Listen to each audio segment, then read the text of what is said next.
Buenas tardes, señoras, señores. Les damos la bienvenida a estas dos jornadas que nos llevan a otra dinámica dentro del Congreso Internacional de Enfermedades Neurodegenerativas que se está celebrando en Elche.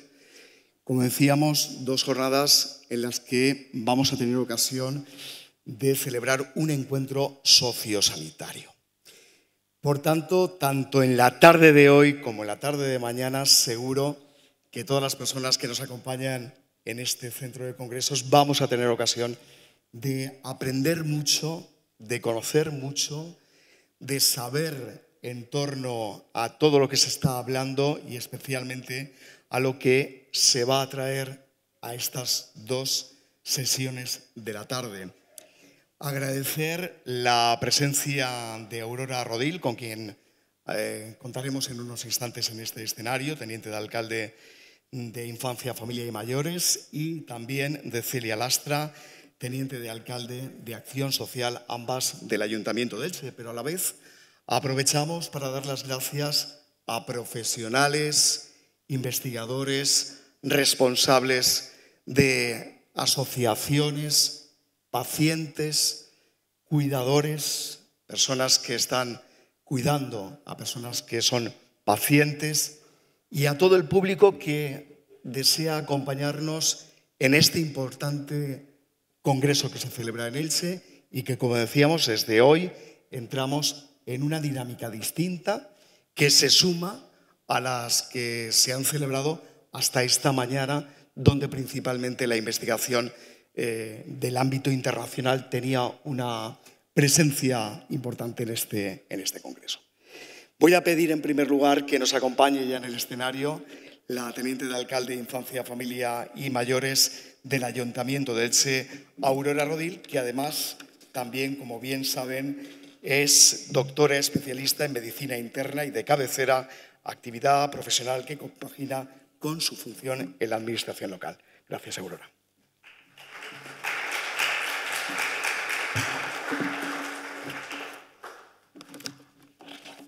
Muy buenas tardes, señora concejal de Acción Social Celia Lastra, que debo decir alma mater de la organización de este congreso, y por eso pido un aplauso para ella.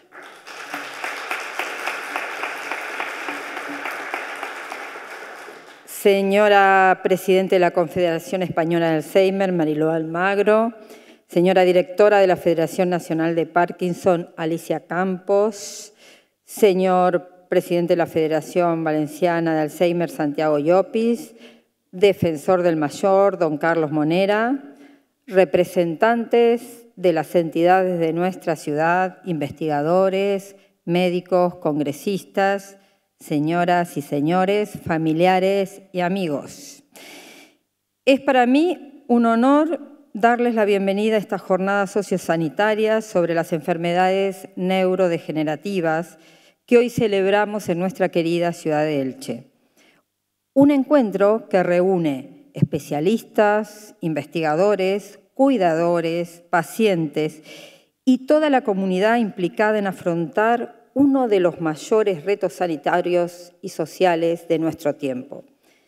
Las enfermedades neurodegenerativas como el Alzheimer, el Parkinson, la esclerosis múltiple, el ELA, no solo afectan a la salud de quienes lo padecen, sino que también transforman por completo la vida de sus familias, demandando comprensión, acompañamiento y apoyo institucional.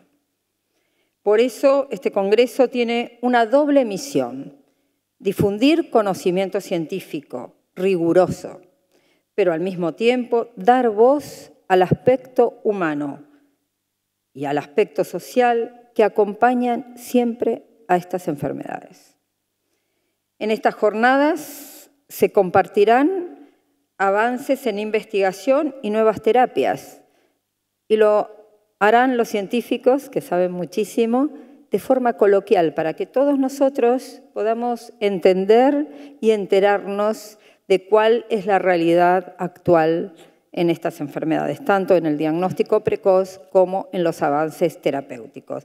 Pero también se hablarán de estrategias de intervención sociosanitarias y también podremos escuchar historias de vida y experiencia de quienes conviven el día a día con estas patologías.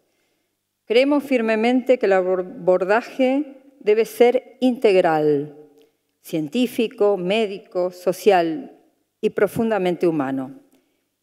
Elche, ciudad siempre de acogida y solidaria, quiere situarse como referencia en la atención de la cronicidad y también en el impulso de proyectos de investigación y cooperación entre instituciones, profesionales y asociaciones de pacientes.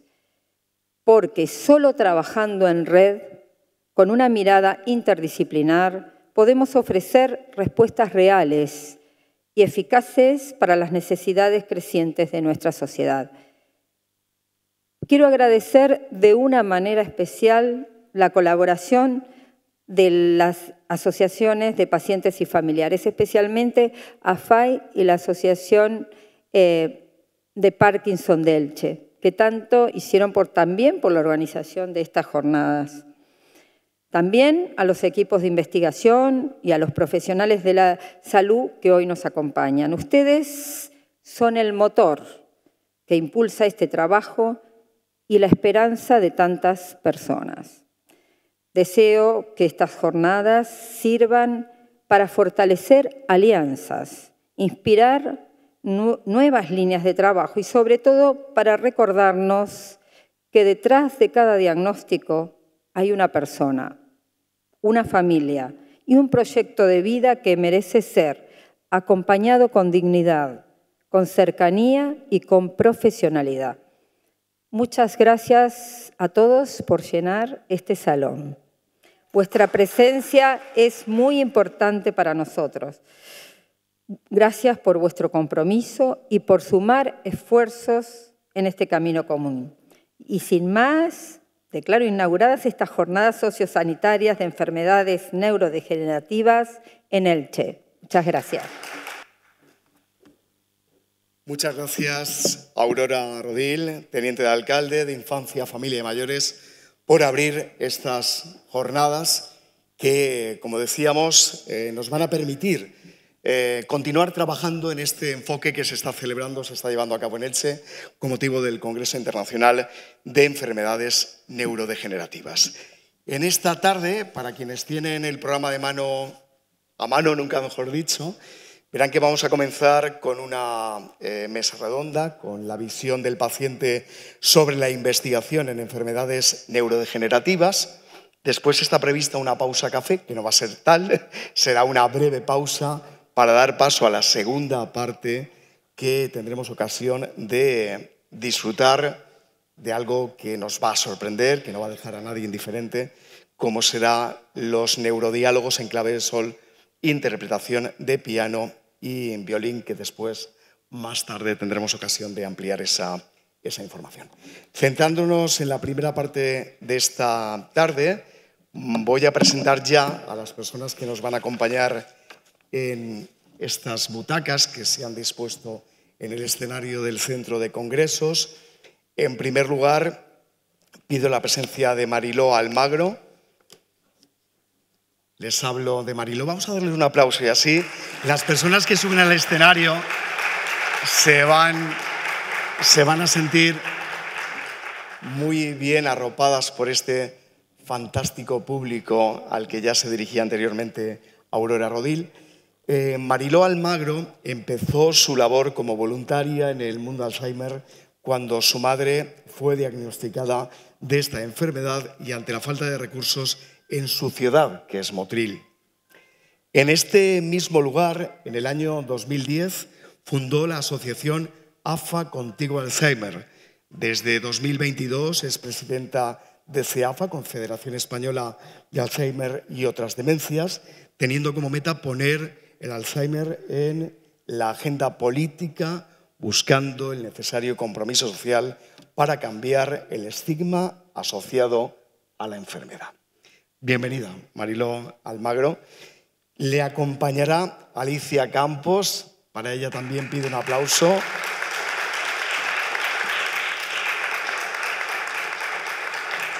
Es directora de la Federación Española de Parkinson desde 2016.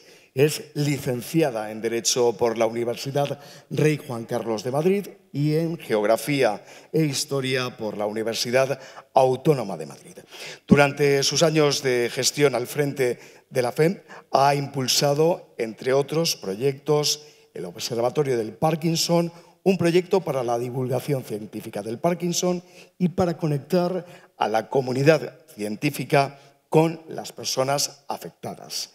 La Federación Española de Parkinson representa a las personas con enfermedad de Parkinson en España a través de más de 70 asociaciones locales de Parkinson. Alicia, bienvenida. También pido un aplauso para el doctor Teodoro del Ser.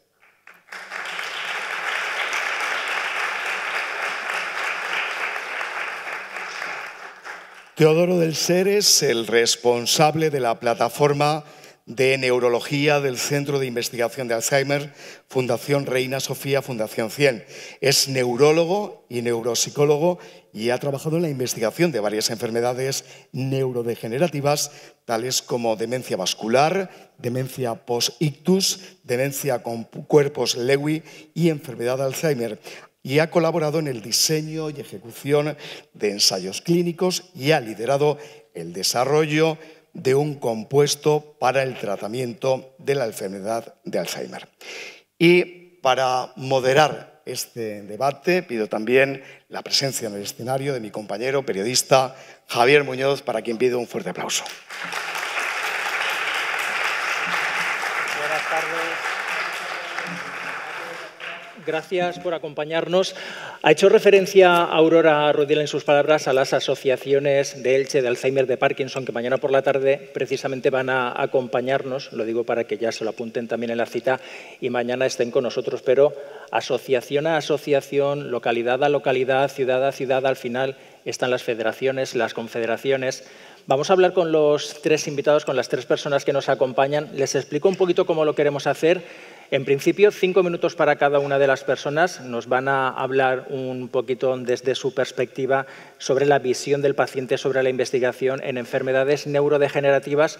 Luego conversaremos entre nosotros y si hay alguna cosa que les va quedando en el tintero a ustedes, lo van apuntando y al final también les daremos la palabra para que les puedan trasladar algunas de las preguntas. Por tanto, comenzamos. Mariló, gracias por acompañarnos. Recordamos que es la presidenta de CEAFA. Comenzamos por ella. ¿Cómo está la situación hoy en día en cuanto a la visión del paciente y la investigación? ¿Cómo lo ven desde CEAFA? Bueno, buenas tardes en primer lugar. Primero quisiera dar las gracias a la Fundación 100, Fundación Reina Sofía, por haber invitado a la Confederación Española de Alzheimer a participar de esta jornada, al Ayuntamiento de Elche también, porque también se ha volcado, y a los investigadores e investigadoras que han estado trabajando durante 2 días y medio para decir lo que hay de avance a día de hoy. Bueno, nosotros, ¿cómo vemos la investigación? Pues por ahora está girando, pero estamos de espaldas. Sobre todo por el hecho de que las personas con Alzheimer no estaban en los ensayos clínicos, porque se llegaba tarde, no existía un diagnóstico precoz, que es lo que también estamos luchando desde la Confederación, que haya un diagnóstico precoz y certero, sobre todo para no solamente para los ensayos clínicos, sino para poder planificar nuestra vida, para saber cómo queremos ser cuidados.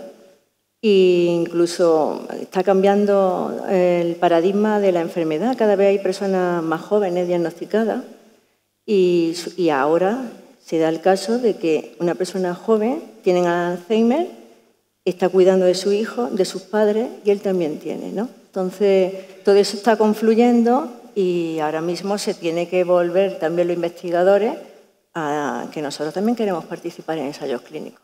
Sabemos que no tenemos los conocimientos ni queremos tenerlos, porque bastante ya tenemos con lo que tenemos, ¿no? Pero también ellos tienen que saber cuáles son nuestras necesidades, que no se siga todavía que el médico decide si va a ensayo clínico o no va a ensayo clínico, tener también el acceso al registro de ensayos clínicos que está desfasado para que cualquier persona pueda acercarse. Se están dando pasos, pero ahí seguimos, queremos seguir trabajando en ello.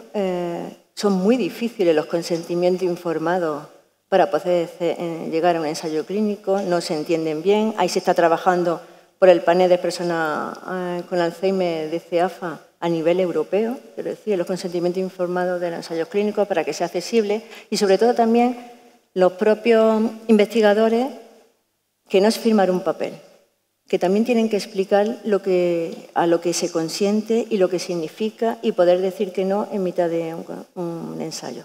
Yo creo que así, en rasgos generales, estamos y queremos estar. Ahondearemos un poquito más. Alicia Campos, directora de la Federación Española de Parkinson. Bueno, buenas tardes. Me sumo a todos los agradecimientos que mi compañera Marilo decía, Fundación CIEN, Fundación Reina Sofía, el Ayuntamiento de Elche, y especialmente a las asociaciones de Parkinson, también de los compañeros de Alzheimer, las personas que hoy estáis aquí para escucharnos, para escuchar y para participar después en el debate y con las preguntas, ¿no?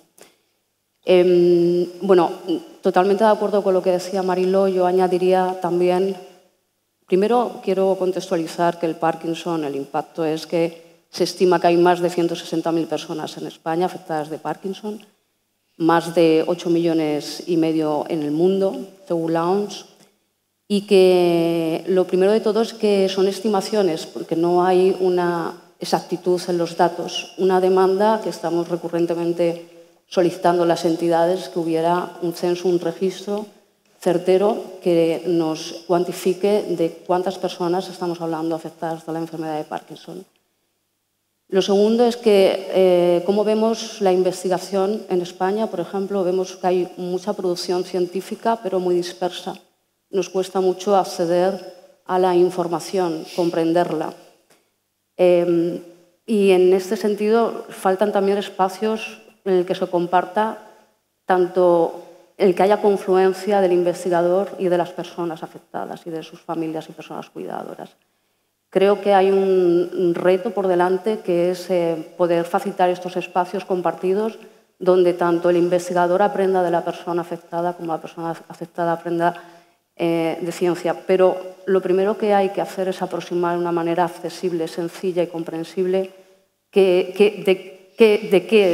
qué estamos hablando. Y en este sentido, antes el compañero que presentaba hablaba de un proyecto que lanzó la Federación Española de Parkinson hace unos años, Observatorio Parkinson, que intenta acercar ciencia a la ciudadanía de manera comprensible. En fin, hay muchos retos por delante. También yo creo que es importante que se conozca que las personas tienen una gran expectativa y una gran esperanza en la investigación, en enfermedades como, por ejemplo, el Parkinson, que no se saben las causas y no hay cura. Con lo cual, nos tenéis como aliados la comunidad científica, a las personas afectadas. Lo sé porque yo represento a un movimiento asociativo, aunque no tengo Parkinson. Nos tenéis como aliados para contribuir, para aportar valor, para aportar nuestro conocimiento y para, al final, conseguir un objetivo común en el que investigadores, ciencia, comunidad científica y personas estemos de la mano para poder ir avanzando en este sentido. Gracias, Alicia. Terminamos de momento esta ronda con el doctor Teodoro del Ser. Cuéntenos. Buenas tardes. Yo soy un miembro de la Fundación CIEN, un clínico con una cierta experiencia en investigación y actualmente trabajando en un centro que es un centro investigador, que es centro investigador en enfermedades neurodegenerativas, así en términos generales, aunque nuestra actividad más intensa es la enfermedad de Alzheimer. Resumiendo muy brevemente, nuestro centro tiene dos líneas fundamentales de trabajo. Una que es el estudio y seguimiento de cohortes de voluntarios. Es importante señalarlo.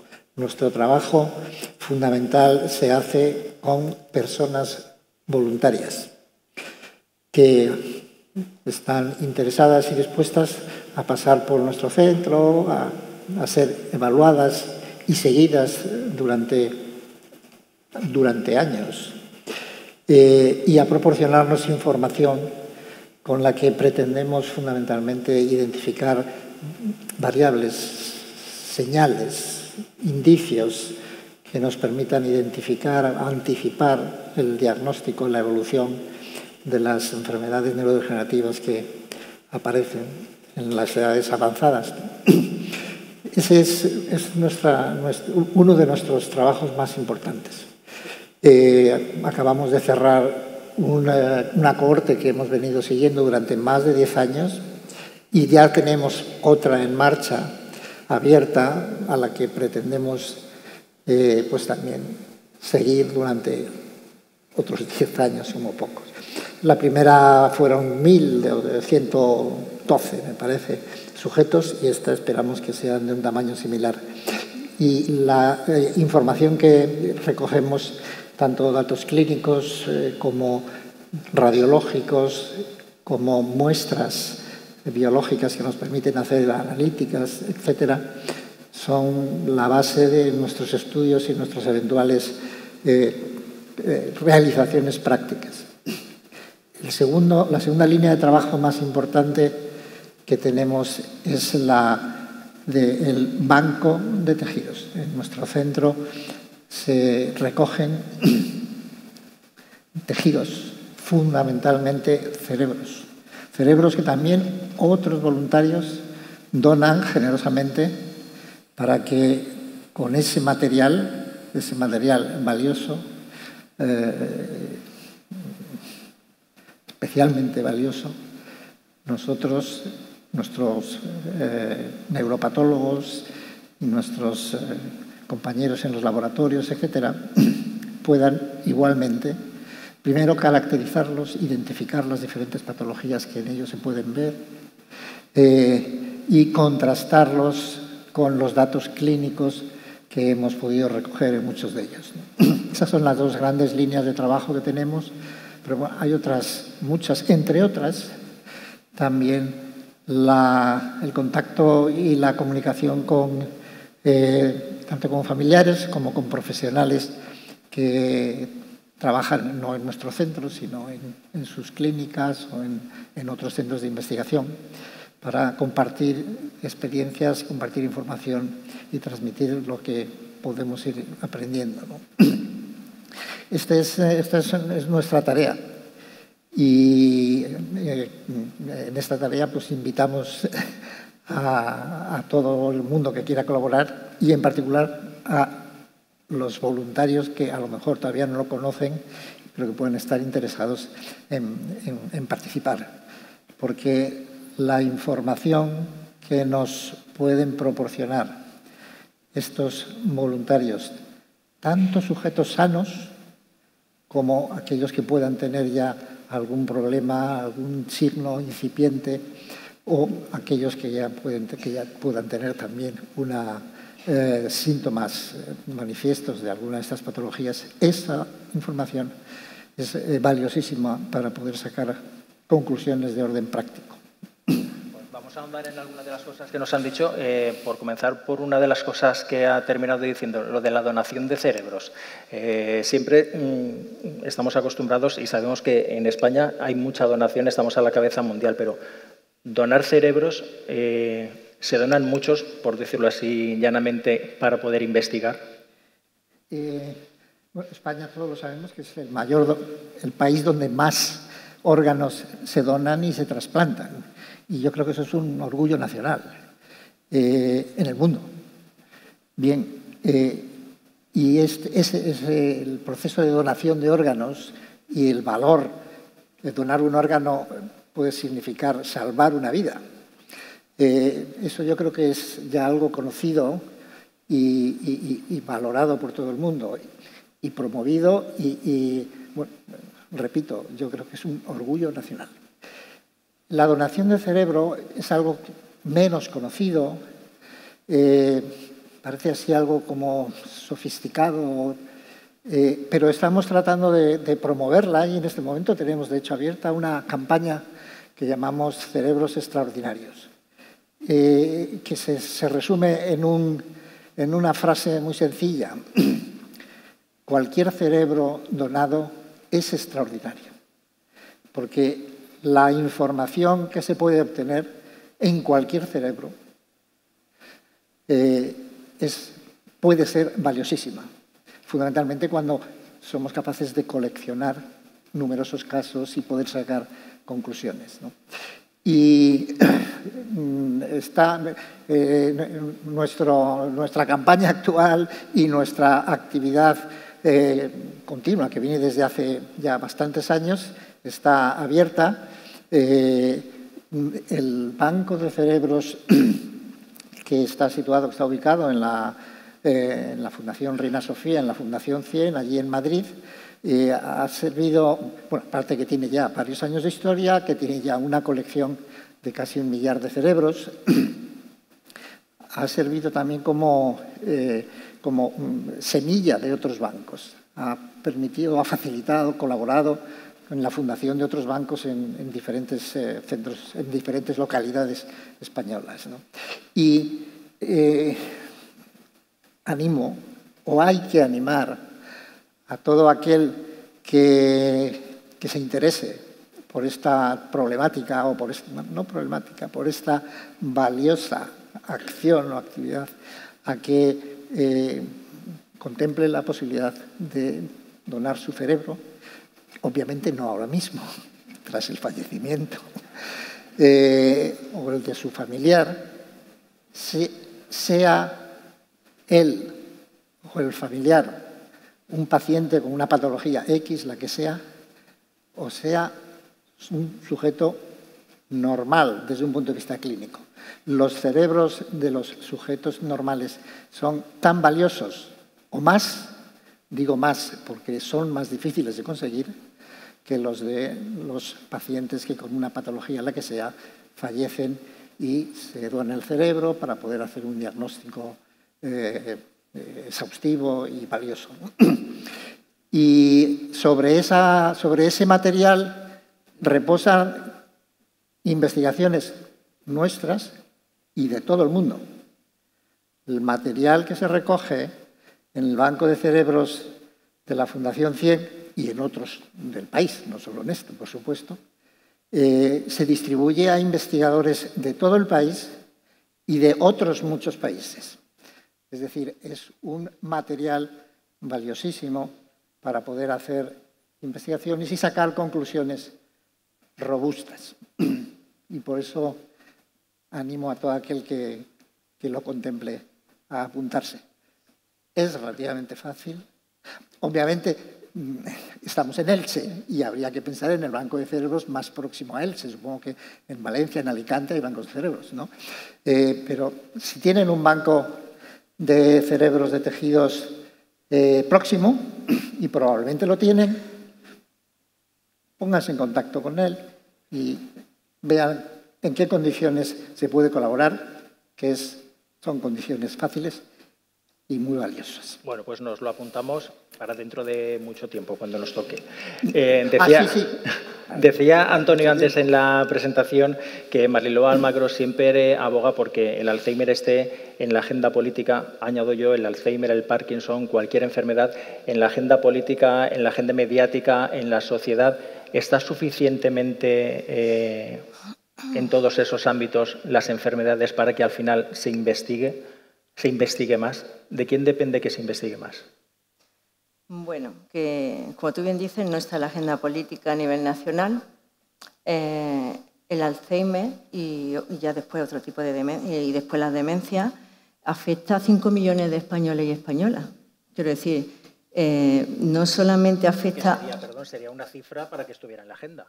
Hombre, yo creo que uno ya tendría que estar en la agenda. Quiero decir, un caso de lo que sea tiene que estar en la agenda. Pero en el caso de 5 millones de españoles y españolas, que, como dice Alicia, nosotros tampoco tenemos un censo, son estimaciones, y lo que viene va a ser que cada vez vaya aumentando, solamente porque la edad es un factor de riesgo, y España en el 2040, dentro de 15 años, vamos a ser el país más envejecido del mundo, tendríamos que ponernos las pilas, pero no ahora, que también deberíamos de habernos puesto hace mucho tiempo. Bueno, ahí están las 315 asociaciones empujando y CEAFA en todo lo alto para que las políticas cambien. No tenemos un censo de pacientes, el diagnóstico precoz no se hace conforme tenemos, o sea, se está demandando, queremos saber que es un derecho. Este año el lema del Día Mundial, que esto es un spoiler, ¿no? El Día Mundial, día 21 de septiembre, nuestro lema es igualando derechos y se están incumpliendo reiteradamente los derechos. Derecho a un diagnóstico, todavía nihilismo de los profesionales. ¿Para qué si no hay medicación? Perdona, cualquier diagnóstico lo dais. Yo también quiero el mío. No tenemos derecho a un tratamiento. Bueno, ahora ya se está viendo que hay 2 medicamentos que han llegado a la Agencia Europea del Medicamento, que ha costado la misma vida que se apruebe. En otros países fuera de Europa está aprobado hace 5 años que llevamos perdidos. Tampoco está en la agenda política. Ahora tendrá que venir a España. Ahí estamos peleando para que entre entre dentro del Sistema Nacional de Salud. Y cuando entre dentro del Sistema Nacional de Salud, que todos los que viven en diferentes comunidades autónomas también estén, porque la falta de igualdad y de equidad también es sangrante en este tema. Y sobre todo porque somos paradigmas sociosanitarios. Tenemos que estar en la parte social, en la parte sanitaria, pero no solamente ahí, vamos a más, transversal. Nos afecta a todos los tipos de ministerios. Ministerio del Interior, cuántas fuerzas de seguridad del Estado que puede que tengan una demencia, cualquier justicia.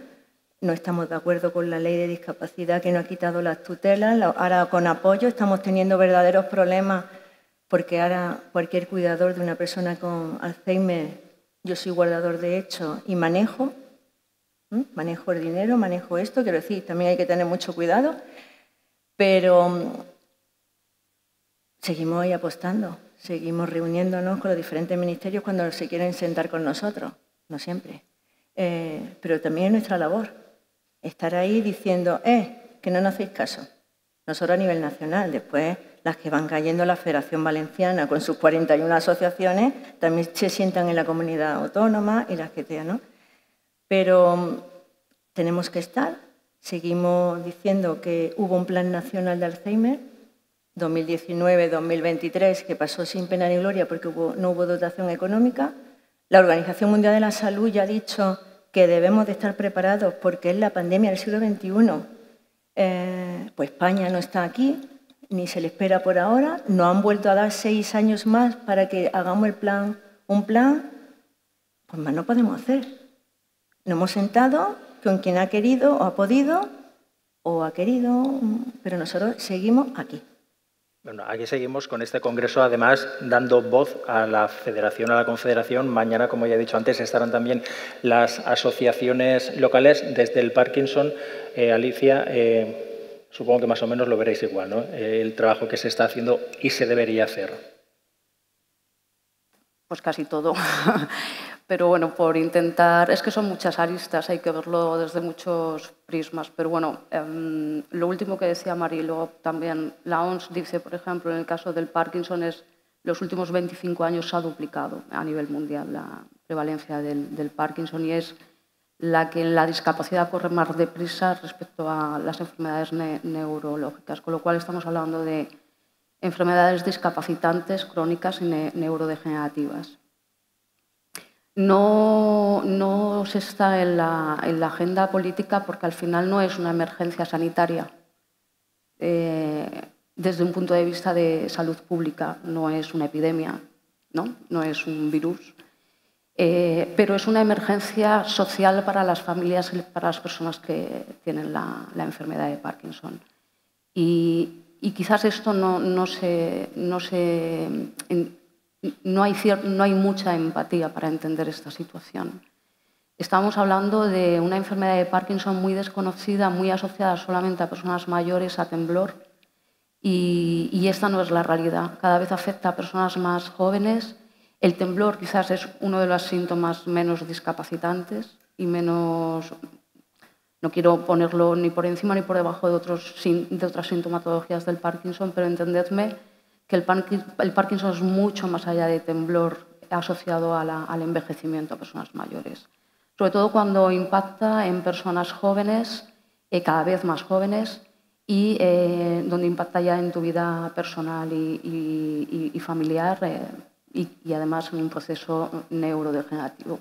Esto es el punto de partida que tienen que entender las políticas públicas, en el que también tenemos que ser conscientes que las competencias están en las comunidades autónomas y que de alguna manera es un trabajo en red y coordinado no solamente a nivel estatal, sino autonómico, y también es muy importante la labor de lo local, de los ayuntamientos, que al final son las administraciones próximas, en proveer también, en ayudar en todos los procesos de acompañamiento, de atención domiciliaria, de detección de necesidades, etcétera, etcétera.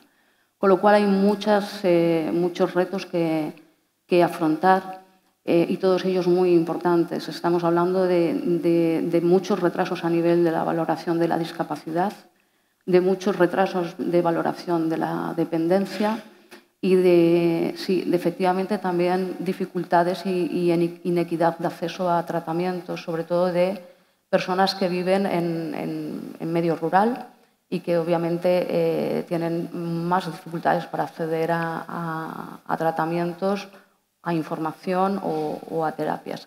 Aquí es donde quiero destacar la función esencial que realiza el movimiento asociativo. Mirar solamente en la provincia de Alicante hay 3 asociaciones de Parkinson, Novelda, Elche, Alicante, espero no dejarme ninguna, solamente la provincia de Alicante.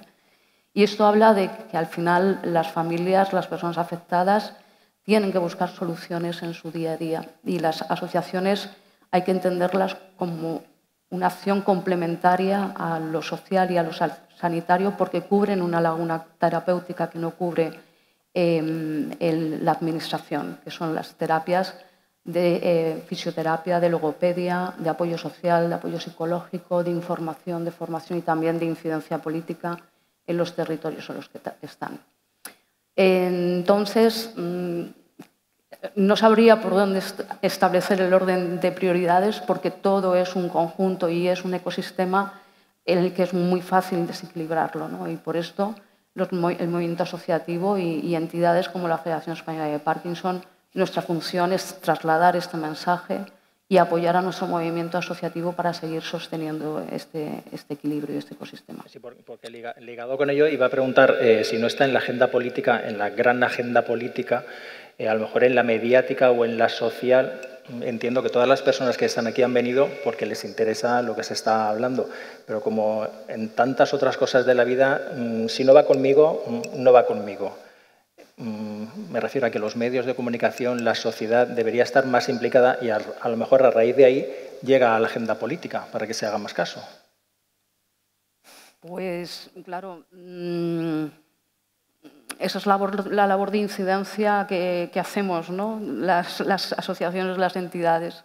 Esa labor de incidencia y de visibilización de la enfermedad de Parkinson a través de nuestros días mundiales, ahora vais a celebrar el vuestro, a través de campañas de sensibilización de todo tipo, a través de reuniones, de relaciones institucionales, de participación en el Congreso, en el Senado, en los parlamentos autonómicos, o sea, la cantidad de iniciativas y de acciones de incidencia, de comunicación y de intentar visibilizar las necesidades de las personas, de verdad que es ingente la que realizamos las asociaciones, pero pareciera que la noticia no cala, es decir, que no es noticiable. Y luego siempre pasa algo en el mundo por el cual, cuando queremos salir a los medios, por ejemplo, por nuestro Día Mundial del Parkinson, el 11 de abril, oye, siempre pasa algo, siempre suele ser, también es verdad, que cae en Semana Santa. En fin, esto por bromear un poco. Es difícil introducir el mensaje, es difícil, pero estamos ahí, lo hacemos, no todo va a ser malo. Iniciativas como esta, el que estoy, por ejemplo, aquí el Ayuntamiento de Elche, con las 2 concejalas, pues también posiciona a los políticos en ser sensibles a realidades que estamos contando. Y esto lo hacemos en cada uno de los ámbitos. Pero, insisto, al no ser una emergencia sanitaria, al ser enfermedades crónicas, todo se trata con estrategias a largo plazo, con procesos, y está muy bien, pero al final las familias y las personas necesitan soluciones reales y efectivas, más concretas. Y además, en el caso que están aquí, las dos concejalas profesionalmente tienen mucha relación con todo esto. Es normal que sí que estén abogando por ello. Quería preguntarle al doctor, ¿se investigan todas las enfermedades Parkinson, Alzheimer, todas las enfermedades por igual? ¿O se investiga más sobre unas que sobre otras? ¿O por qué si hay diferencias?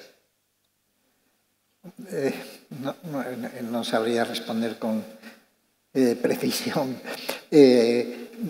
Cada institución, cada grupo de investigación tiene especiales intereses, preparaciones, experiencia y salvo en grandes centros de investigación, hay pues eso, nuestro centro, por ejemplo, como he dicho antes, trabaja especialmente con más dedicación o con más intensidad o con más dedicación en la enfermedad de Alzheimer, aunque también se contemplan algunas otras.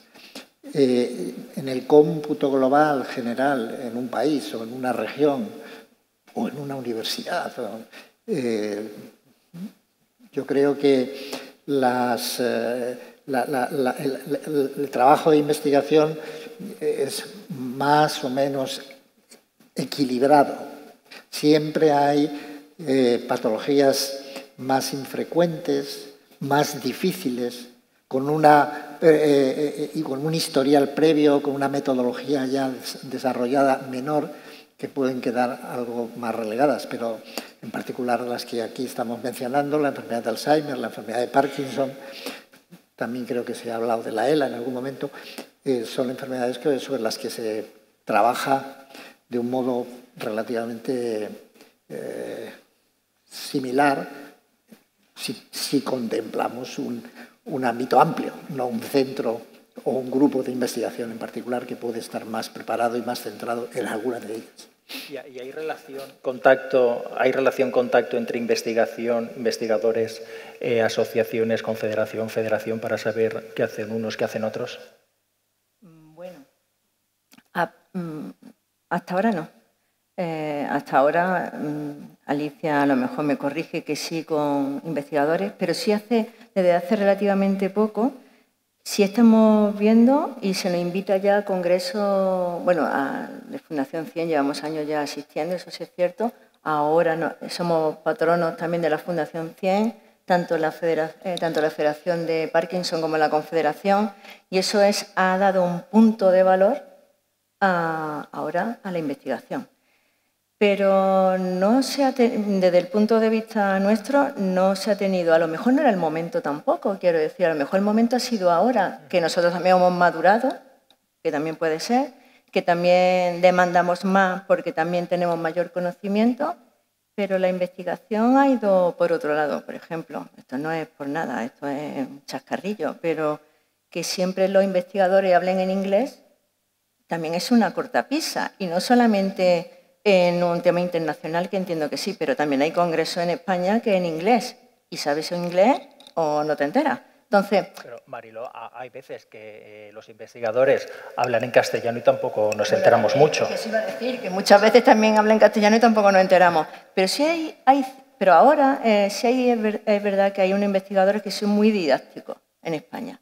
Quiero decir, que te lo hacen fácil lo difícil. Que tú preguntas, ¿y esto qué? Y te dicen, pues esto, y no empiezan que sí, esto, que va, ¿no? Entonces, también los investigadores han bajado un poco el nivel. El nivel en el sentido, no en el nivel de conocimiento que él tiene el máximo, sino a explicar. Y al final es que con ellos con los que estamos trabajando, con investigadores que están de nuestro lado y al final Fundación 100, que han sido los que... El otro día que estuvimos en un patronato de la Fundación 100, entendí lo que se hacía. Yo lo había oído siempre, había asistido a sus congresos, había estado participando activamente, pero hasta que no me senté y explicaron desde el principio se ha hecho esto, esto, esto y esto, yo no sabía lo que era. Eso es lo que queremos. Está en un mismo plano, ellos en un sitio, nosotros en otro, e inmiscuirnos en nada, pero hablar el mismo lenguaje. Que es importante, son varias patas de la misma mesa, pero sí, en este caso, ustedes que están en la Federación y en la Confederación, nos dice que a veces le resulta complicado entender cualquier persona que esté aquí, yo mismo, una persona que se enfrenta a un diagnóstico y se lo dicen, primero te llevas el shock, pero si nadie te lo explica para que lo entiendas, es complicado. También ese es otro tema importante. Cuando se hace un diagnóstico, me imagino que Parkinson igual, pero cuando nosotros nos dicen usted tiene Alzheimer y no se puede hacer nada, ¿cómo? Claro que se puede hacer. La manera de dar el diagnóstico, eso en la carrera de medicina creo que no se estudia, pero las habilidades sociales o el dar un diagnóstico como este, que hasta ahora es un diagnóstico que no tiene ni cronificación siquiera, sino que el diagnóstico es malo, también deberían de aprender a darlo, porque no todo el mundo puede estar preparado para recibir un diagnóstico que ahora mismo no tiene solución para muchos, pero ahí están las terapias no farmacológicas, que es lo que hacen las asociaciones y de forma con calidad. Ahí tenemos la validación de las terapias no farmacológicas que está haciendo de la Confederación Española de Alzheimer para darle el valor, para meterla en el Sistema Nacional de Salud, porque lo mismo que yo me parto una pierna y me mandan al fisioterapeuta, que cuando yo necesite estimulación cognitiva, también el Sistema Nacional de Salud me mande a hacer estimulación cognitiva, física o la que necesite. Y eso también es una labor de las asociaciones que están participando en este proyecto, ¿no? Entonces, no son ensayos clínicos científicos en el sentido que conocemos, pero también son ensayos clínicos con detrás la universidad, el Centro de Referencia Estatal, que también nosotros sabemos participar en ensayos.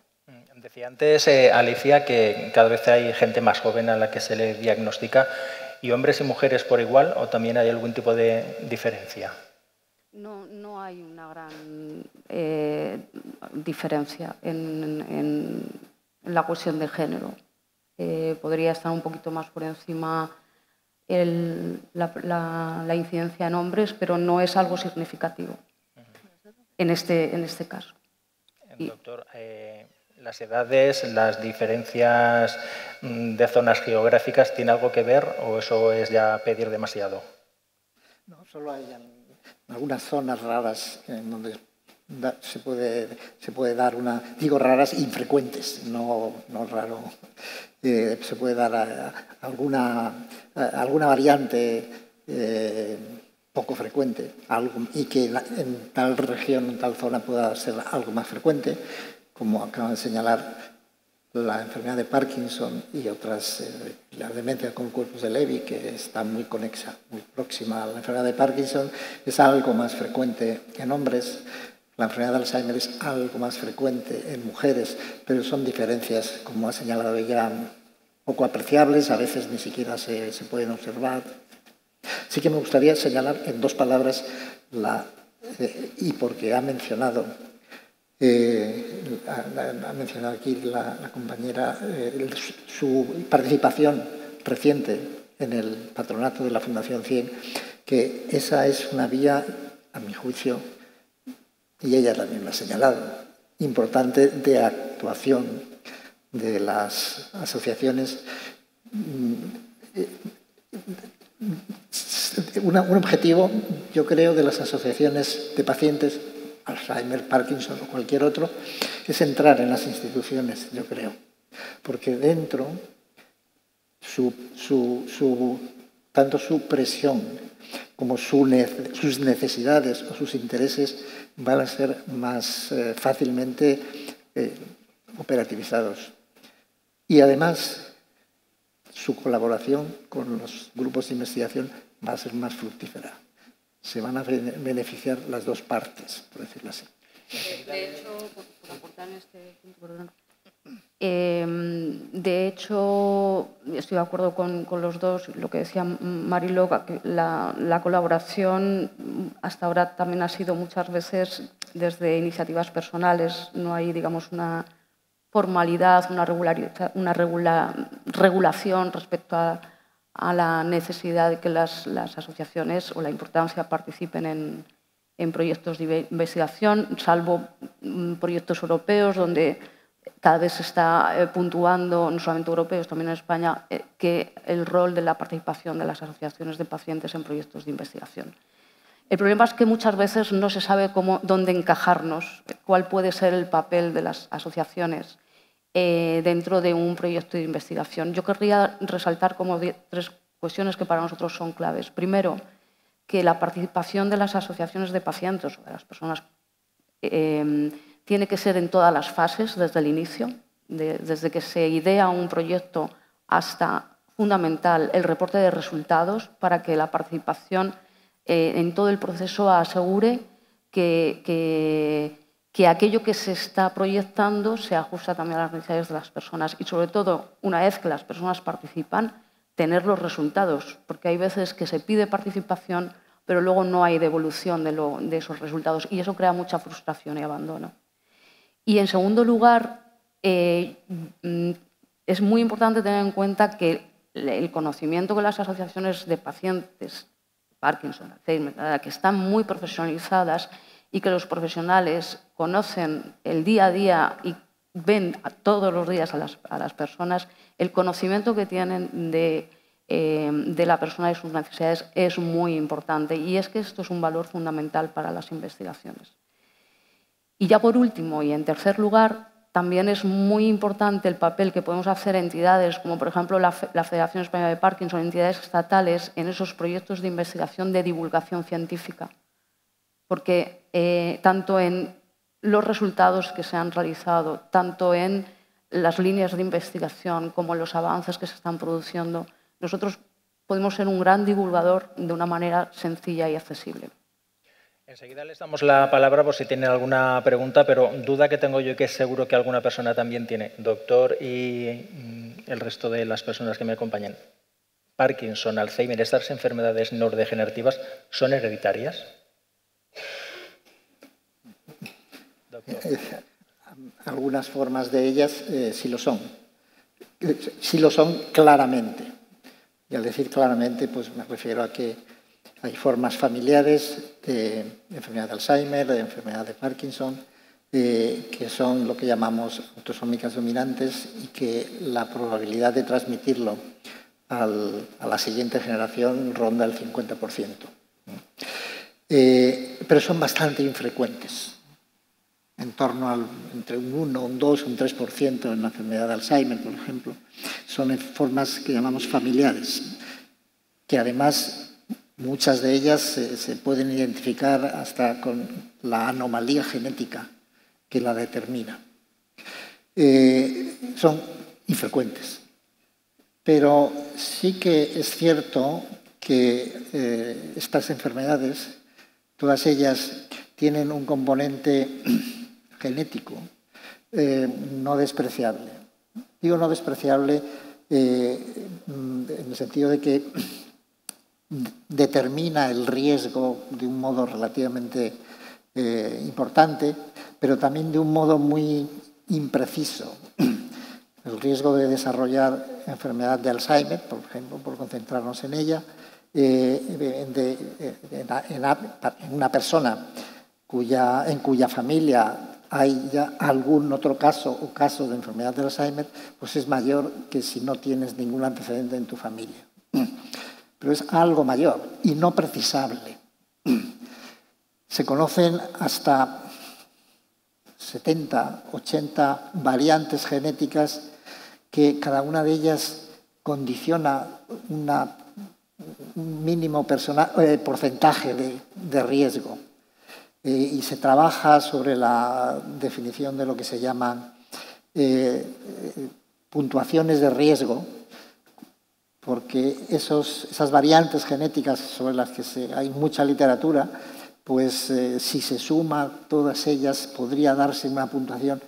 Es algo que todavía no tiene una aplicación práctica en la clínica diaria solvente, pero sobre lo que se está trabajando. Es una de las cosas que, cuando yo antes mencionaba, que estamos buscando señales, datos que nos puedan ayudar a identificar el riesgo en las personas mayores. Eso es una de las cosas que estamos recogiendo en estas cohortes que seguimos. Pues una de las cosas que hacemos es recoger muestras de sangre para hacer un examen genético de los voluntarios, porque eso pensamos que puede, en conjunto, junto con otras cosas, ayudarnos a eso. Pero el mensaje en la práctica actual, para el común de las personas que están preocupadas o interesadas en esta cuestión es que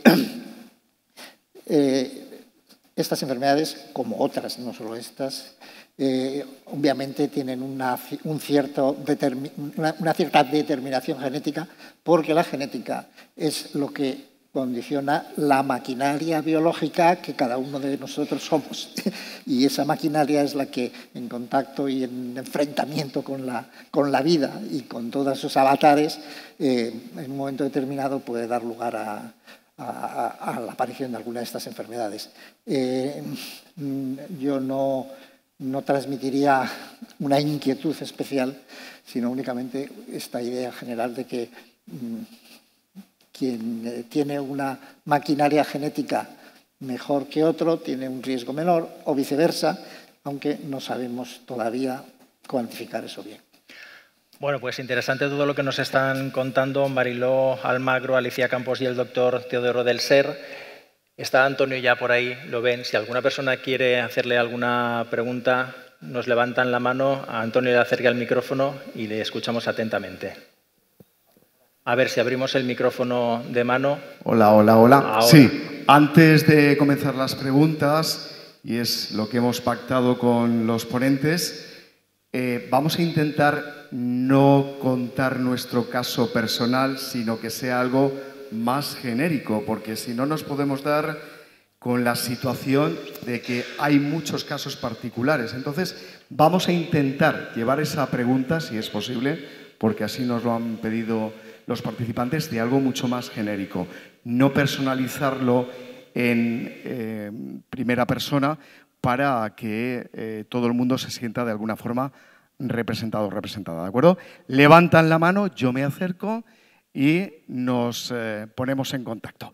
Empezamos por aquí, que teníamos una pregunta. La primera, luego me mantienen la mano levantada, ¿vale? Sí, a colación de lo que comentaba del componente genético, en el caso de los familiares afectados también nos preocupa el futuro, como es lógico, porque ves ese reflejo posible, ¿no? En mi caso, viendo que ahora mismo parece que dentro de pocos años, espero, será una realidad la detección en sangre de Tau, las proteínas Tau, para determinar que ya puedas tener incluso la enfermedad con 40 o 50 años, ¿a qué edad o cuándo sería recomendable que hijos de los afectados se plantearan también el mirar, oye, pues yo ya tengo 45 o 50, debería empezar a mirar si, pensando en que terapias como esta que se ha aprobado hace poco en la EFSA solo son útiles cuando estás en un estadio incipiente? Yo en mi caso ya con estadios moderados, todo esto llega tarde, como bien comentaban. Entonces, por ver un poco si ahora mismo el presente es difícil, quizá el futuro, ¿cómo podríamos tener algo de esperanza? Gracias. Doctor, tenemos respuesta. Ha mencionado la determinación de algunas variantes de proteína Tau que pueden realizarse incluso, hasta ahora se hacían en el líquido cefalorraquídeo, ahora se pueden realizar incluso en sangre y tienen un cierto valor pronóstico.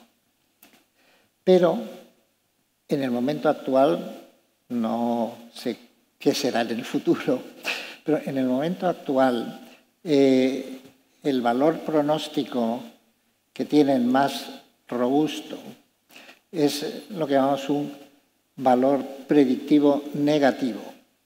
Es decir, con los niveles de proteína Tau, de algunas variantes de la proteína Tau, en líquido cefalorraquídeo o en sangre, fundamentalmente en sangre, que es más fácil, lo que se puede predecir con más seguridad es el no riesgo de desarrollar una enfermedad de Alzheimer.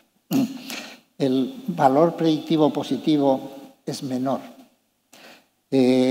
No se puede predecir con tanta seguridad quién va a desarrollar o puede desarrollar una enfermedad de Alzheimer a partir de unos niveles más o menos predeterminados, por encima de unos niveles predeterminados o prefijados de de esa proteína tau. Entonces, actualmente no es aconsejable utilizar esas analíticas, esos datos analíticos, de un modo, diríamos, generalizado y sin ningún condicionante. Sí que puede ser de utilidad y se va a tener en cuenta, sin lugar a dudas, en la medida en que estos tratamientos que ha mencionado, que han sido aprobados recientemente por la Agencia Europea de Medicamentos y que algún día serán también introducidos en España, estén sobre la mesa, que supongo que será en breve, aunque no lo puedo anticipar. Entonces sí que esas determinaciones que ha mencionado y otros exámenes de neuroimagen y analíticos, etcétera, se han de tener en cuenta, tanto para indicar como para no indicar o incluso contraindicar en algunos casos esos tratamientos. ¿Alguna pregunta más tenemos por aquí? Perdone, ¿el Parkinson también se hereda de padres a hijos? Hay algunas variantes infrecuentes de enfermedad de Parkinson que sí que son familiares. Pero se puede aplicar lo que dije antes. Esas variantes en las que hay un determinismo genético, una herencia que puede alcanzar hasta un 50%, son bastante infrecuentes. También en el caso de la enfermedad de Parkinson, como en la enfermedad de Alzheimer, hay determinadas variantes genéticas que condicionan un cierto peso, un cierto riesgo mayor, pero de difícil cuantificación y, sobre todo, no aplicable fácilmente a la clínica. No es suficiente el conocimiento que tenemos al respecto como para tomar una decisión clínica de un tipo o de otro, ¿no? Sí. Bueno. Hola, buenas tardes. Voy a presentarme porque yo represento un colectivo que es muy complicado, que son las personas sin diagnóstico. Yo soy la presidenta nacional de Objetivo Diagnóstico y en mi colectivo pues me he visto muy reflejada porque parece que todas las enfermedades, porque tengan diagnóstico, vamos a tener cosas muy diferentes. No. Nosotros como personas sin diagnóstico tenemos neurodegenerativas, tenemos personas con síntomas que tienen Alzheimer pero no lo tienen. Tengo niños con demencia, que además es súper gracioso, mi Dani con 9 años y tiene una demencia. Tengo gente con temblores que son parkinsonismo. La diferencia de no tener un diagnóstico a tenerlo es que no entras en ningún sitio. Todavía lo tienes más complicado. Tienes una neurodegenerativa, pero no te la reconocen como tal, porque tú vas por síntomas. Entonces, yo he tomado unas notas, me ha parecido muy interesante, pero me ha parecido un poco ciencia ficción. ¿Cómo ser voluntario de un ensayo neurodegenerativo? No lo ha estado diciendo el doctor Teodoro Ser. Se refiere a cuando he hablado de los ¿Cómo voluntarios. ¿Cómo cualquier persona puede ser voluntario? Luego, hay otra cosa que tenemos en común, es la investigación. Hoy en día hay investigación genética, precisamente el lunes hubo unas jornadas de la Impact Genómica en Madrid y estuvieron hablando también de los casos de difícil diagnóstico, tanto de Alzheimer como de cáncer.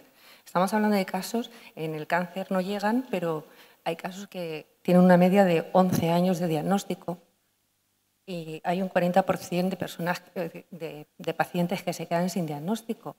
Y algunos de ellos tienen Parkinson y tienen Alzheimer, porque allí estaban los datos, no me los estoy inventando, los estuvieron hablando, ¿no? Entonces, todo esto, yo, una reflexión que quería hacer así un poco en voz alta, creo que el caso de las neurodegenerativas, más allá de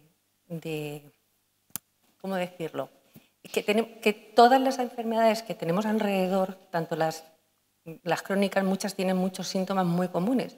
Y a lo mejor esa incidencia política, esas investigaciones, creo que deberíamos como ir más de la mano todos. No centrarnos a lo mejor... Quiero que me entendáis, ¿no? Porque es que quiero decir todo muy rápido y me pasa eso. Creo que deberíamos ir como todos muy de la mano, esa incidencia política, ese pedir esas investigaciones, esas cosas, porque si yo voy a pedir que mis neurodegenerativas, como son de Alzheimer, me las metan en este ensayo o las del Parkinson,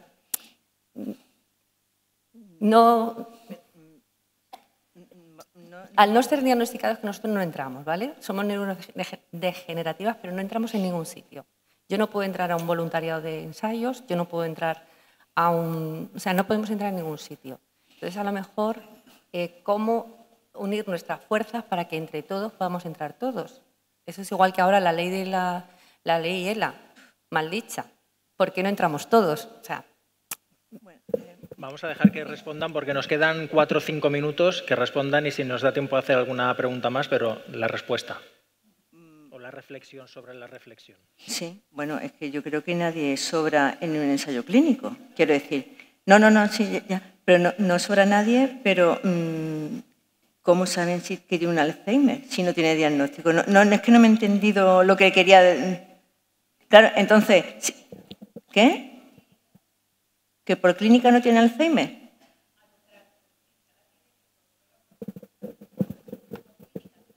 Pero bueno, hay pruebas diagnósticas que nos lo dirá el doctor Derser, que por pruebas diagnósticas lo tiene o lo tiene. Quiero decir, no logro... Yo creo haber entendido la pregunta o la inquietud de personas que tienen síntomas, problemas dentro de este espectro que se pueden encontrar en estas enfermedades y, sin embargo, no tienen un diagnóstico definido. Yo a ese respecto haría 2 comentarios. Primero, a veces no somos capaces de establecer un diagnóstico claro, definido y seguro. Esa es porque no son fáciles de diagnosticar estas enfermedades. En algunos casos sí que con las herramientas que ahora disponemos y que han mejorado bastante con respecto, por ejemplo, a cuando yo empecé hace años, bastantes años, a trabajar en ellas, ¿no? Pero hay casos en los que nuestros conocimientos, nuestras herramientas, nuestras pruebas diagnósticas son insuficientes. En esos casos sí que habría que, si no puedes establecer un diagnóstico, explicárselo al paciente o a sus familiares y señalar esa incertidumbre en la que siempre hay algunas probabilidades, ¿no? Podría ser esta enfermedad, pero hay tal o cual dificultad para decirlo con certeza. Otra cuestión, estos sujetos en los que no somos capaces de hacer un diagnóstico definido, obviamente tienen más problemas, por decirlo así, que los que sí que tienen un diagnóstico, que también tienen muchos problemas. Y en particular han mencionado el de los ensayos clínicos. Y eso es así, es cierto, porque en un ensayo clínico cualquiera de las personas que son reclutadas tienen que cumplir unos criterios que llamamos de inclusión, exclusión, o sea, tienen que tener unas características que están predefinidas y que es imprescindible que quienes participan en ese ensayo en particular las cumplan, porque si no, las conclusiones que se puedan obtener de ese trabajo, de ese estudio, perderían valor o perderían robustez. Pero yo pienso que a efectos de lo que son la asistencia general, más allá de participar en un ensayo clínico o a tomar un tratamiento específico para determinados casos, el diagnóstico que llamamos sindrómico, el establecer que este sujeto tiene un deterioro cognitivo o motor o ambos, tal y cual limitación, eso cualquier clínico lo hace o lo debería hacer. Y esos datos son, en general, pienso yo, los que pueden determinar las asistencias sociales, la posibilidad de participar en recibir ayudas, etcétera. Es decir, que el diagnóstico que llamamos etiológico, el decir este paciente tiene una enfermedad de Alzheimer en particular o una enfermedad de Parkinson o cualquier otra de las muchas que les ponemos nombres, no siempre se consigue, pero el establecer la situación clínica, los problemas, limitaciones y necesidades que tiene un paciente, eso está al alcance de cualquier profesional o especialista y es exigible, entiendo yo, a efectos de las consecuencias prácticas que eso tiene, tanto para informar a la familia, a los cuidadores de las necesidades que tienen, como para solicitar cualquier tipo de ayuda que esté disponible. Bueno, pues vamos a ir rápidamente ya con la última pregunta. ¿Se puede ser pregunta breve y respuesta breve? Porque estamos ya casi terminando. Sí, la última cuestión. No voy a hacer ninguna pregunta. Señorías, le doy las gracias por esta intervención que nos ha hecho de calidad técnica y humana. A los que ya verdaderamente desde el 13 y el 17 somos los fundadores del Parkinson aquí en Elche y en la Comunidad Valenciana, mi marido, el único de España y parte del mundo que está con 30 años con el cerebro electrónico. Quiero darles a los pacientes que existan hoy en el Congreso y a los familiares que los cuiden y que hagan la carrera como es natural de asistencia como merecen. Y verdaderamente estos congresos tengan la confianza de que le digo la verdad y ha sido para mí uno de los primeros encuentros que he tenido con investigadores de cierta calidad. Muchas gracias. Un aplauso. Pues nos quedamos con la fuerza de este mensaje. Bueno, muchas gracias. Para terminar, yo creo que impresionante. Nos ha encantado todo lo que nos han contado, las preguntas. Gracias por habernos acompañado. Gracias, Alicia Campos. Gracias, doctor Teodoro del Ser. Y gracias, Marilu Almagro, por habernos acompañado, por habernos ofrecido todas estas explicaciones. Seguro que se nos quedan algunas dudas más, pero tenemos una segunda parte en esta tarde y mañana más. En un instante volvemos.